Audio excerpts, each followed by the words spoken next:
ሰላም ውድ ተከታታዮቼ፣ ዛሬ ይዤ የቀረብኩት አንድ ልዩ የጦር ሜዳ ውሎ ነው። የአማራዎች የጦር ሜዳ ውሎ ነው እና እንድትከታተሉኝ በአክብሮት ጋብዛለሁ። ወደ ዝግጅቱ ሄዳለሁ። አስገራሚው የበረሃው ጦርነት ውሎ። ዛሬ ጥይት የምናባክንበት ቀን አይደለም። ዛሬ በወኔና በጎራዴ ጠላትን የምናስጨንቅበት ቀን ነው። ፋኖነት የነበረ ያለና የሚኖር የአማራዎች እሴት። ጥቅምት 1929 ዓመተ ምህረት የጣሊያን ጦር በጎጃም በኩል አድርጎ ወደ መሃል አገር ለመሻገር ግዙፍ ኃይል ይዞ እየተመመ ነው። ዘመናዊ መትረጊሶችና መድፎች የጫኑ መኪኖች የአባይን በረሃ አቧራ እያስነሱ ይጓዛሉ። በአንጻሩ ደግሞ በላይ ዘለቀ፣ አባ ኮስትርና ጥቂት የማይባሉ አርበኞች በረሃብና በጥማት እየተጠበሱ ነገር ግን በሀገር ፍቅር ነበልባል እየተቃጠሉ በገደላ ገደሉ ውስጥ ተደብቀዋል። ጣሊያኖች አርበኞች ከዚያ አካባቢ እንዳሉ መረጃ ነበራቸው። ነገር ግን በላይ ዘለቀ አንድ የሚገርም የጦር ስልት ቀየሰ። አርበኞቹ ከጠላት ጋር ፊት ለፊት ከመጋጠም ይልቅ ጠላት ፈጽሞ በማይጠብቀው ሰዓትና ቦታ እንዲገኙ አዘዘ።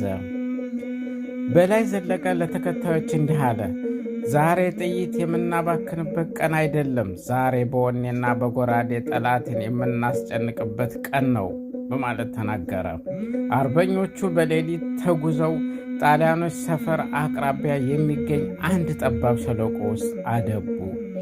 ጠዋት ፀሐይ ስትወጣ የጣሊያን ወታደሮች በኩራትና በዝማሬ በሸለቆ ውስጥ ማለፍ ጀመሩ።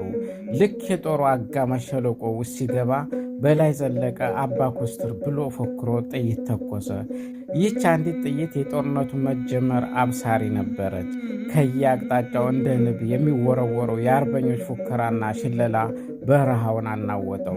ጣሊያኖች መሳሪያዎቻቸውን እንኳን ለማጥመድና ለመተኮስ ጊዜ አላገኙም። አርበኞቹ ከገደል ላይ እንደ ናዳ እየተንከባለሉ በጠላት ላይ ተከመሩባቸው። የሚገርመው ነገር አርበኞቹ ጥይት ላለማባከን ጎራዴያቸውን መዘው ነበር ወደ ጠላት መሃል የሚገቡት። በዚያች አጭር ደቂቃ ውስጥ በአቧራና በጭስ መካከል የሚሰማው የጎራዴ ድምፅና የአርበኞች ፉከራ ብቻ ነበር። በዚህ ድንገተኛ ጥቃት ሰርፕራይዝ አታክ የጣሊያን ጦር ተበታተነ። መኪኖቻቸውንና ዘመናዊ መሳሪያዎቻቸውን ጥለው ፈረጠጡ። በላይ ዘለቀና አርበኞቹ በዚያ ቀን ብዙ መሳሪያና ስንቅ ማርከው ወደ ምሽጋቸው ተመለሱ። ከውጊያው በኋላ አንዱ አርበኛ በላይን ጠየቀው። ጌታዬ፣ እንዲህ ያለውን ግዙፍ ጦር በጎራዴ ብቻ ለመጋፈጥ አልፈሩም ወይ አለ። በላይ ዘለቀ በፈገግታ መለሰ።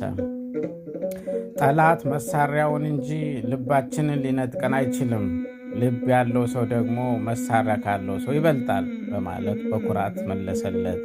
በላይ ዘለቀ የሰው መከታ አባይ ላይ ቆሞ ጠላትን መታ። ባንዳው ሲሸበር ገባ ከጉድጓድ፣ በላይ ዘለቀ ሲመጣ እንደ ጉድ ተብሎ ተገጥሞለታል። ይህ ገጠመኝ የሚያሳየን የኢትዮጵያ አርበኝነት በመሳሪያ ብዛት ብቻ ሳይሆን በልብ ብርታትና በታክቲክ የበላይነት የተገነባ መሆኑን ነው። የአማራው አርበኛ በላይ ዘለቀ በዚያ ቀን ያስመሰከረው ጀግንነት ዛሬም ድረስ በታሪካችን ውስጥ እንደ መብረቅ የሚያበራ ገጠመኝ ነው። ፋኖ የሚለው ቃል በኢትዮጵያ ውስጥ ረጅም ዘመን ያስቆጠረ ትርጉም አለው። ፋኖ ማለት ለሀገር ነጻነት፣ ለፍትህ ሲል በራሱ ተነሳሽነት ጫካ ገብቶ የሚታገል ፈቃደኛ ተዋጊ ማለት ነው። በተለይ በፋሽስት ጣሊያን ወረራ ወቅት ሀገርን ለመከላከል የተሰለፉ አርበኞች ፋኖ ተብለው ይጠሩ ነበር። በባህል ደረጃም ፋኖነት እንደ ጀግንነት፣ ለወገን መቆምና ለሀቅ መስዋዕት መሆን ተደርጎ ይወሰዳል። በተግባርም እየሆነ ያለው ይህ ነው።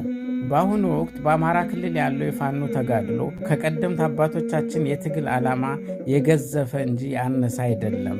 ጥቁሩ ፋሽስት ታሪክ ጠሉ አብይ አህመድ በአማራ ላይ ጦር ሲያዘምት አይደለም መሳሪያ ቀበቶና ሱሪ አስፈታሉ በማለት በከፍተኛ ትዕቢት ነበር። የአማራ ተጋድሎ ታሪክ በሚገባ ያለማወቅ ድንቁርና የተጫነው ክስተት ነበር።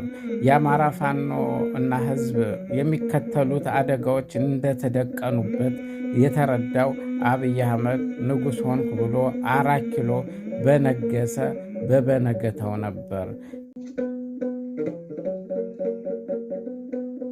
የህልውና ትግሉ ዋና ዋና ዓላማዎች የአማራ ሕዝብ ህልውና ስጋት ስለገጠመው በአማራ ተወላጆች ላይ በተለያዩ ሀገሪቱ ክፍሎች የሚፈጸሙ ጥቃቶች፣ መፈናቀሎችና ግድያዎችን ለማስቆም። ሁለተኛ፣ የወሰን ጥያቄዎችን ማስመለስ፣ በተለይ ከትግራይ ክልል ጋር በሚዋሰኑ አካባቢዎች ወልቃይትና ራያ የአማራ አንጡራ ርስቶች መሆናቸውን ማረጋገጥ። ሶስተኛ፣ እውነተኛ የአማራ የፌዴራሉና የክልሉ ፖለቲካ ወሳኝነት ውክልናን ማረጋገጥ፣ የአማራ ሕዝብ ጥቅምና መብት በብቃት እየተከበረ ባለመሆኑና የመሳሰሉትን መጥቀስ ይቻላል። ስለሆነም ፋኖ የአማራ ሕዝብ ከጥፋት መከላከያ ተቋም ወይም እንቅስቃሴ ሆኖ የፍትህ፣ የእኩልነትና በሕይወት የመኖር ጥያቄዎችን ለማስመለስ የሚታገል የአማራዎች ክንድ ነው። የድሉ ምስጢሩ ሕዝባዊነቱ ነው። ውድ ተከታታዮች ከዚህ ቀጥዬ 2 አጫጭር የራሴን ግጥም አነብላችኋለሁ። እንደተለመደው ተከታተሉ።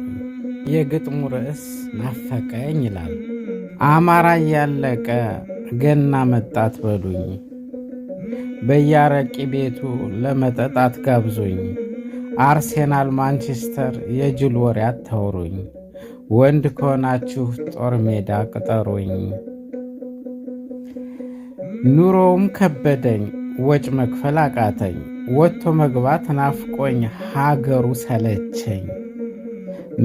ምጠጣ ምበላው ምኑም አይጣፍጠኝ፣ ለኮሪደር ልማት አሁንም ባዳነኝ።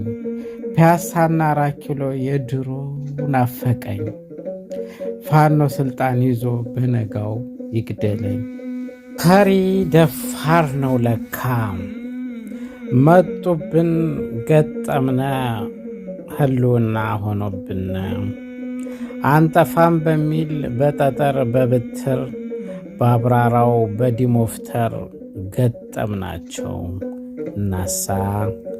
ዛሬ ማርከናል ዲሽቃ ላውንቸር፣ አያዩንም ቀና ብለው ኢን ዘ ፊውቸር። ካልነኩን የማነካ ከነኩን የማንምር መሆናችንን አላወቁም ለካ። መጤናችሁ ብለው በተወለንበት ባቀናነው አገር ወለጋ ገደሉን፣ አርሲ ያረዱን፣ ቤንሻንጉል ቀበሩን። ይሄ ብቃ ብለን ሰላማዊ ሰልፍ ወጣን። መዘመኔን ንቀው ፎቅ ላይ ተንጠልጥለው ጭንቅላቴን መቱት፣ ዳሩ ምን ዋጋ አለው? ለንጹሕ ጥያቄ መልሱ ከሆነ ጥይት አባቴ ባስተማረኝ ሆ ብዬ ገጠምኩት። ታንክ ያለው እሱ ነው፣ እኔ ያለኝ ልብ ነው። የያዘውን ያዝ ማሸነፍ ያባት ነው ብዬ ገጠምኩተኝ። መመከት አይደለም ይኸው አሸነፍኩኝ። ይመጣል ይቀልጣል፣ ይላካል ይተናል፣ የጀመረበትን ቀን ሲራገም ይኖራል። አማራ ነኝ እኔ ዘመነ መሪዬ፣ መከታው መሪዬ፣ ደረጀ መሪዬ፣ ዋርካው መሪዬ፣ መችተኛለሁኝ ሳይጸዳ ቀዬ። አልተኛም፣ አዎ አልተኛም፣ የምሬን ነው፣ ነፃ ሳልወጣ አልተኛም። ድል ለአማራ፣ ድል ለፋኖ። ፍትህ ፕረስን ይከታተሉ፣ ለሌሎችም ያጋሩ። ፍትህ ፕረስ የጀግኖች አምባ። አመሰግናለሁ።